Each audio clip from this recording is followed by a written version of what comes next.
Terima kasih Anda masih bersama kami. Bagi Anda yang baru saja bergabung, kami hadirkan kembali 3 berita utama pagi ini.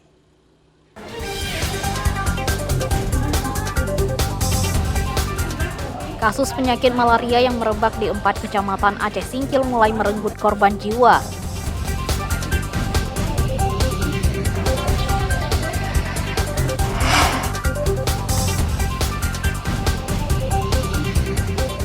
Pelaku pencurian yang menyaru sebagai penyedia jasa angkutan pindah rumah diciduk polisi.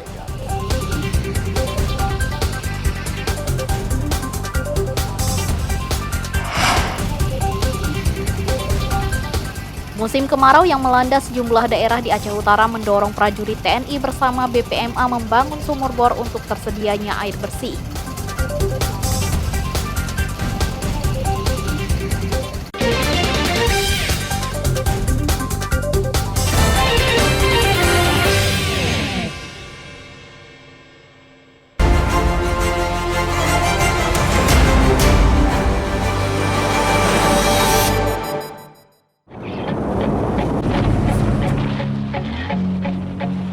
Satu anak buah kapal ABK tanker MT Ocean Virginia berbendera Panama mengalami kecelakaan kerja dalam pelayaran dari Port Kandla, India menuju Port Incheon, Korea Selatan. ABK berkebangsaan Filipina ini harus dievakuasi dari kapal saat berada di perairan Selat Benggala dan perairan Aceh Besar.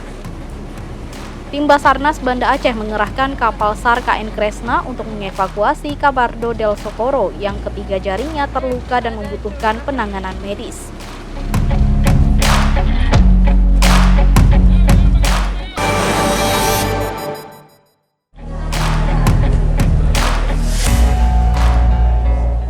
Sebanyak 198 anggota Panitia Pemungutan Suara PPS Pilkada 2024 dilantik. Pelantikan anggota PPS Pilkada 2024 berlangsung di salah satu aula gedung di Kota Langsa pada Minggu pagi. Para anggota PPS Pilkada ini dilantik Komisioner KIP Langsa. Mereka akan disebar ke 66 desa di Kota Langsa. Di setiap desa ditempatkan 3 anggota PPS untuk pelaksanaan Pilkada 2024 di Kota Langsa.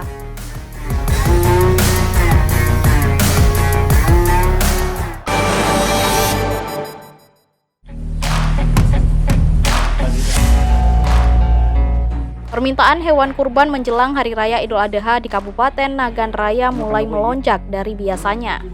Peningkatan permintaan hewan kurban terjadi selama 10 hari terakhir. Melonjaknya permintaan hewan kurban tidak sampai mempengaruhi harga daging sapi atau kerbau. Harga daging sapi saat ini masih Rp180.000 per kilogram. Sedangkan harga daging kerbau bertahan atau masih Rp150.000 per kilogram.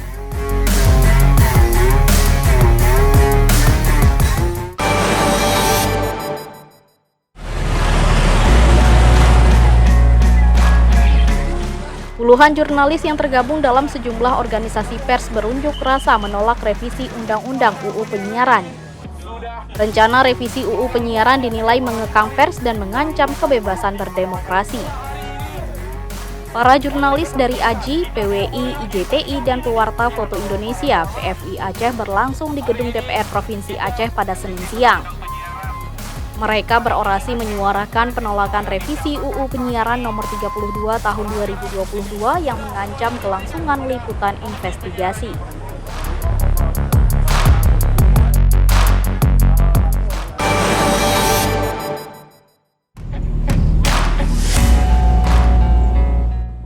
Wabah penyakit malaria Anopheles falciparum mulai merebak di Kabupaten Aceh Singkil. Selama 2 bulan sedikitnya 33 warga terserang malaria sehingga pemerintah Aceh Singkil menetapkan kejadian luar biasa KLB. Status dikeluarkan karena peningkatan kasus malaria Anopheles falciparum terus meningkat di Aceh Singkil. Para penderita tersebar di 4 kecamatan.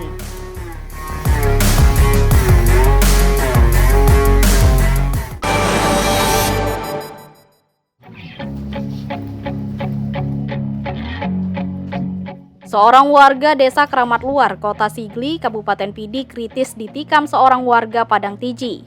Rian 26 tahun harus dirujuk ke Rumah Sakit Zainal Abidin Banda Aceh karena luka serius.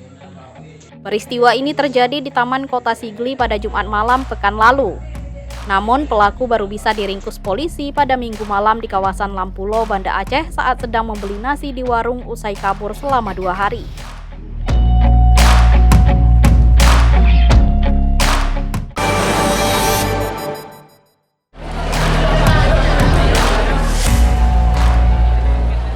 Seorang jemaah calon haji, JCH asal Kabupaten Aceh Besar batal berangkat ke Tanah Suci karena sakit.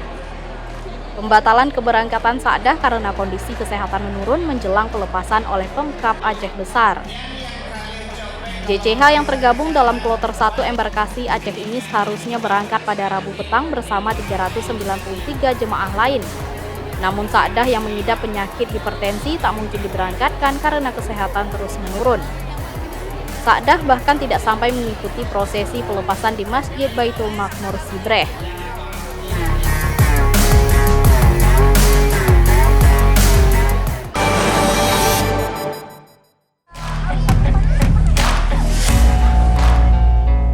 Ratusan warga Langsa menyerbu operasi pasar murah yang digelar di Lapangan Merdeka, Kota Langsa pada Selasa.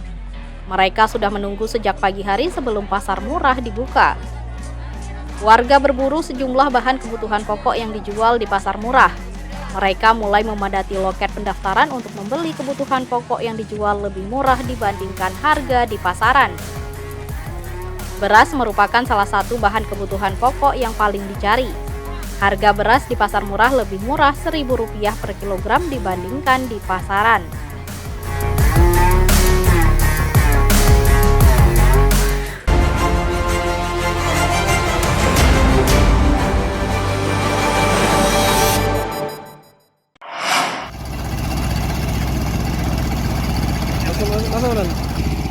Musim kemarau yang melanda Kabupaten Aceh Utara menyebabkan warga kesulitan air bersih. Mengatasi kesulitan masyarakat, Korem 011 Lilawangsa dan Kodim bersama Badan Pengelola Migas Aceh membangun sarana sumur bor air bersih di sejumlah titik dayah. Dampaknya bukan saja dirasakan warga umum, tapi juga lembaga pendidikan agama Islam, dayah atau pesantren tradisional. Korem 011 Lilawangsa bersama Kodim 0103 Aceh Utara dan Badan Pengelolaan Migas Aceh membangun sumur bor di beberapa dayah atau pesantren. Sumur bor sarana air bersih di dayah Darul Ulum Al-Munawarah, Kecamatan Muara II, Kota Lok Semawe merupakan satu dari sejumlah sumur bor air bersih. Kegiatan dalam rangka TMMD kali ini menargetkan 40 sumur bor di beberapa dayah dalam wilayah jajaran Korem 011 Lilawangsa. Hari ini kami memulai titik pengeboran air untuk kebutuhan santri yang ada di pesantren milik Abati. Di sini ada 1000 santri ya, lebih kurang 1000 santri. Jadi dengan sesuai program dari Bapak Kasat, air untuk rakyat, ya kami dari pihak Korem dan Kodim menggandeng BPMA dari Provinsi Aceh untuk membantu pengeboran titik-titik air yang ada di wilayah Korem 011. Program TNI AD Manunggal diharapkan dapat membantu memenuhi kebutuhan air bersih bagi ribuan santri yang sedang menimba ilmu. Sumur bor juga bisa dimanfaatkan oleh masyarakat di sekitar dayah.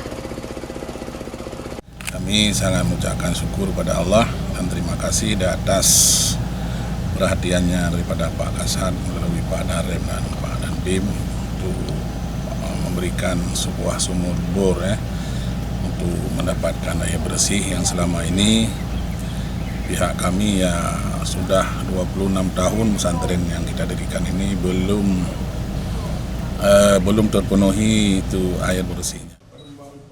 Air bersih sangat dibutuhkan, apalagi sudah 26 tahun kebutuhan air bersih belum terpenuhi. Air bersih bisa digunakan untuk kebutuhan beribadah. Ramadan melaporkan dari Aceh Utara.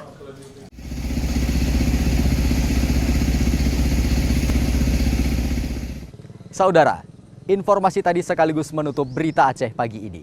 Saya Akbar Hazana beserta tim redaksi yang bertugas mengucapkan terima kasih. Sampai jumpa. Wassalamualaikum warahmatullahi wabarakatuh.